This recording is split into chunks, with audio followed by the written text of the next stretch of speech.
Trump and the gutless Republicans in the House and the Senate will do anything to avoid talking about Epstein and the damage they're causing by shutting down the country. Trump goes off to Europe, or I'm sorry, to Asia, to meet with people and spout whatever he's spouting. And we'll come back to that in a minute. But meanwhile, Mike Johnson said that the Democrats control the government. Republicans have the presidency, they have the House, they have the Senate. What the hell is he talking about? Maybe he's just too dumb to know what's what. But let's talk for a minute about what they're now raising is whether or not Joe Biden's use of the auto pen to sign pardons was legal. This is in the backdrop of Trump pardoning every criminal he can find that has contributed to him financially in one way or another, and has not only pardoned them, but has made sure that they haven't paid upwards to hundreds of millions of dollars of restitution to the people they defrauded. But while he talks about this, he's not willing to release his mental competency exams, although he said he was able to differentiate between a giraffe, a tiger, and an elephant. As I said yesterday, the elephant was looking at himself in the mirror. So when he doesn't release his competency, doesn't release his medical records, let's talk about his speech to the U.S. troops when he arrived in Japan. First, he said to them he'd love to do what they do. Well, he had the chance. And 5 times he said he had bone spurs and couldn't do it, which miraculously healed in time for him to play golf all of his life and not serve in the military. I know a lot of people who served in the military, they didn't have bone spurs, and they did what they could to make sure that they served in the military. Trump's a liar. What a surprise. Then he tells the troops, instead of thanking them for their service, he tells them that inflation has been done away with. There is no inflation, and this country is so rich that people can buy whatever they want. Meanwhile, food lines are extending along on food banks and other places because the government's shut down, inflation is up, and people can't buy what they need to survive.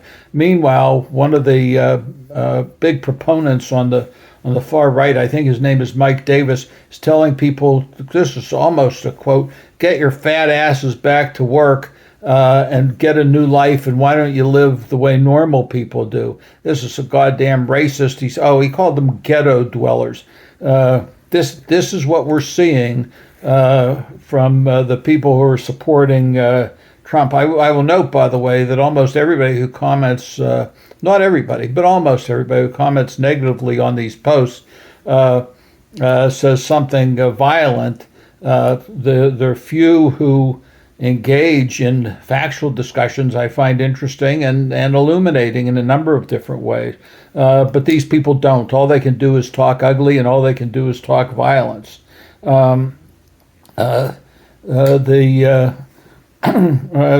also told the troops that he loves steam, and he's going to bring back steam. I don't know what that means, but maybe we'll go back to the Great White Fleet and have battleships. Well, we don't have battleships anymore, but destroyers, cruisers run on steam, because that's something that this numbskull believes in. The reason that we don't have accurate numbers or on inflation is because Trump has shut down the ability to get those factual numbers, and they won't release the numbers on inflation. They won't release the numbers on people who are feeling food insecurity. They won't release the numbers on number of people employed, although we know from a report today that Amazon had laid off 14,000 people, and the report was they were going to lay off up to 30,000 people.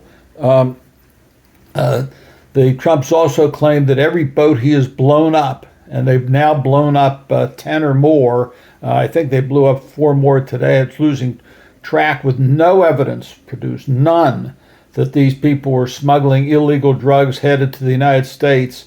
And if they had that evidence, then it should have been turned over to the Coast Guard, who are charged with interdicting those boats.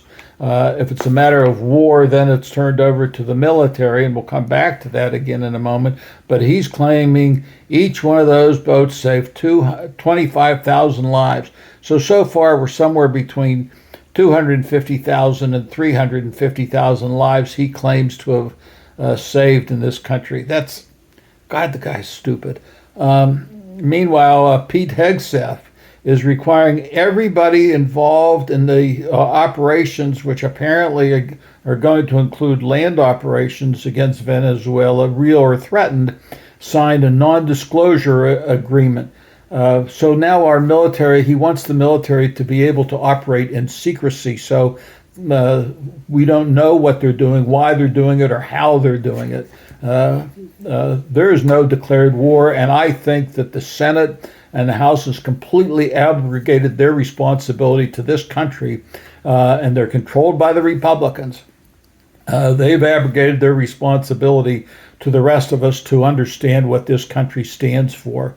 And I think that we haven't always lived up to what we think we would or should, but this country stands for a fair amount of openness, democracy, and transparency. This is exactly opposite of what we're getting now, and with no explanation of why it's that way.